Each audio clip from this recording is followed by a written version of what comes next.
जो संसद और सांसदों पर सवाल खड़े करते थे वो कह रहे हैं, ये अन्ना कह रहे हैं कि आप सत्ता के कुचक्र में फंस चुके हैं। अरे बड़े भाई छोटे भाई हैं, उसमें क्या दोनों? ये दोनों और क्या दोनों? आप लोग क्या हैं?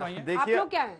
अंजना जी, हम लोग कांग्रेस और ये एक ही विचारधारा क्या ना, इन्होंने पैदा किया उनको। देखिए अंजना आप लोगों को पता है हमारे 49 एमएलए पे 164 केसेज हैं। मैं अपनी बातों, चूंकि मैं एमएलए भी हूँ, आप पर है कि नहीं है? मेरे पे 7 केसेज हैं। अच्छा, और क्या केसेज है? किस तरह का है कि मैंने चीफ सेक्रेटरी को पीटा, मैंने पुलिस अच्छा, वो रात वाली मीटिंग वाला अभी तक चल रहा है। पुलिस से मारपीट करी। हाँ। हमने मनोज तिवारी जी को पीटा, मैंने विजेंद्र गुप्ता को पीटा। 2013 से पहले नहीं पीटा, सुनो ना, 2013 से पहले 13 से पहले मैं राजनीति में नहीं था, मेरे पे चीटी मारने का आरोप नहीं है।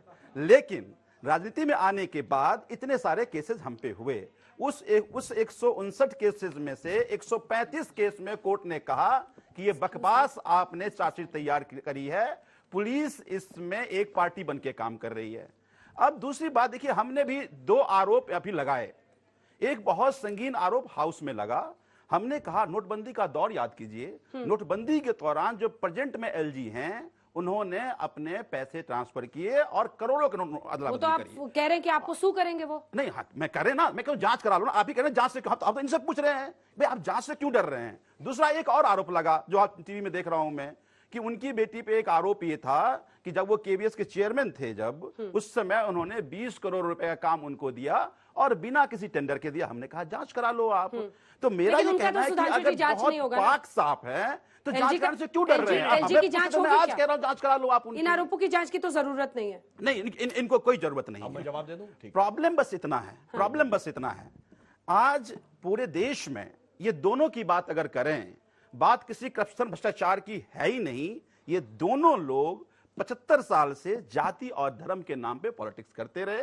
कभी शिक्षा मुद्दा नहीं बना, कभी स्वास्थ्य मुद्दा नहीं बना। जब अरविंद केजरीवाल जी ने कहा कि अब भारत को नंबर 1 तभी बनेगा जब इस देश का हर एक बच्चा शिक्षित होगा, क्वालिटी शिक्षा मुक्त मिलेगा, क्वालिटी स्वास्थ्य मुक्त मिलेगा। केजरीवाल जी जब लालू जी का हाथ पकड़कर उठा रहे थे तब उन्हें पता नहीं था कि जातिवाद और धर्म की राजनीति कौन कर रहा है? आप क्या डाइल्यूशन नहीं हुआ है आपकी नीतियों का? डेकोरम को अगर मान मैं इनके साथ खड़ा हूं, इनसे हाथ मिला लिया, इसका मतलब आइडियोलॉजी को मैंने सपोर्ट कर लिया। ये थोड़ा सवाल ले लेते हैं, जल्दी से। ये तीनों के सवाल आपसे ये है कि सर जो सीबीआई और ईडी की कार्रवाई विरोधियों पर क्यों होती है? क्या बीजेपी में आने के बाद वे दूध के धुले हो जाते हैं? ठीक है, यही सवाल हम लोग तब से करें। चलिए अगला सवाल, कुछ नया सवाल हो तब। संजीव झा से सवाल है। आज पीएम ने भ्रष्टाचार के ऊपर बोला तो आप भी 20-20 करोड़ वाला वो प्रूफ ला के दे देते कि मेरे को दिया गया था, बोल रहे थे लेने के लिए। और ये तो कहते थे सबको रिकॉर्ड कर लेना जी। बिल्कुल। सर मेरा सवाल वो कांग्रेस पार्टी जो प्रवक्ता उनसे है कि आप कह रहे हैं, मेरा सवाल जो ईडी की कार्रवाई पे है, आप कह रहे हैं कि हम भ्रष्टाचार खत्म करेंगे, लेकिन आपकी पार्टी के जो अध्यक्ष हैं राहुल गांधी, उन पे कार्रवाई चल रही है। जब आपकी पार्टी में भ्रष्टाचार है तो अब देश का भ्रष्टाचार। अब आपको जानकारी दे दूं, जो आरोप लगे हैं उस पे ये 2014 से ही 13 से ही लगा रहे हैं ये लोग आरोप। तब इनके एक सांसद जी लगाए थे जो जिनका नाम सुब्रमण्यम स्वामी जी है, और इसकी जांच ईडी ने की। भैया सुन लो, ईडी ने की, इनकम टैक्स ने की और चुनाव आयोग ने की। और 2016 में कहा कि कोई अनियमितता नहीं हुई है। अचानक एक दिन ईडी बुला रही है, कह रही है कि आप आइए। ईडी से पूछा गया क्या कोई एफआईआर है, क्या किसी डिपार्टमेंट ने आपको कंप्लेंट भेजी है, क्या किसी ने कुछ सूचना भेजी है? कुछ नहीं बता रहे।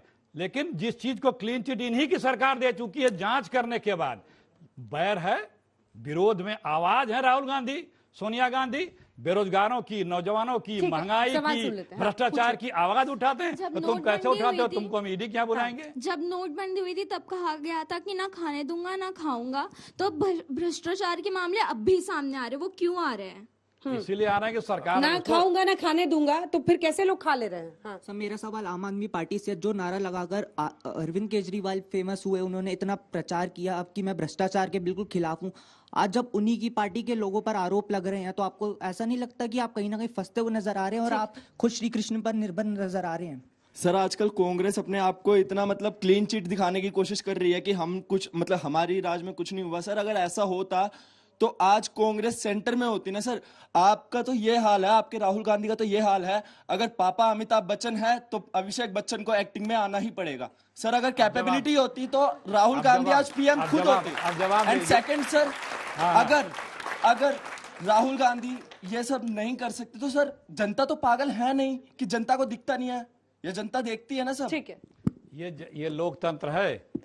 लोकतंत्र में जिस दिन लोगों को लगेगा वो वोट दे के जिताता है, लेकिन जब लगता है कि ये छल के वोट लिया गया है, धोखा दे के वोट लिया गया है, झूठे शब्दबाज दिखा के लिया गया। नेता कह रहे हैं G23 जो बना हुआ है, सब कह रहे हैं नेतृत्व पे बदलाव होना चाहिए, चुनाव कराते नहीं है सर। ये किस बच्चा का सवाल फिर आप जवाब लीजिए। हमारे यहाँ चुनाव होता है, हर बार होता है, फिर चुनाव की घोषणा हुई। आप बताएं, ये बताएं बीजेपी के अध्यक्ष का कब चुनाव हुआ है, कब वोट पड़ा है, कब कोई कंटेंडर रहा है, बता दें। इनके तो नागपुर से चिट्ठी आती है, वो डिक्लेयर हो जाता है। हमारे यहाँ तो बाकायदा चुनाव प्रक्रिया होती है। सोनिया गांधी के खिलाफ वोट पड़ा था, लोग चुनाव लड़े थे, केसरी जी के खिलाफ हुआ था, अब उसके पहले होता रहा है, लेकिन बीजेपी में तो वो भी नहीं होता है। और जो मैंने आपको कई शब्द सुनाए ना, क्या मोदी जी उन शब्दों का प्रयोग करते हैं? उन्हीं शब्दों में तो वोट लेके आए थे, उसी पर लोगों को यकीन हुआ था कि हाँ ये कर देंगे।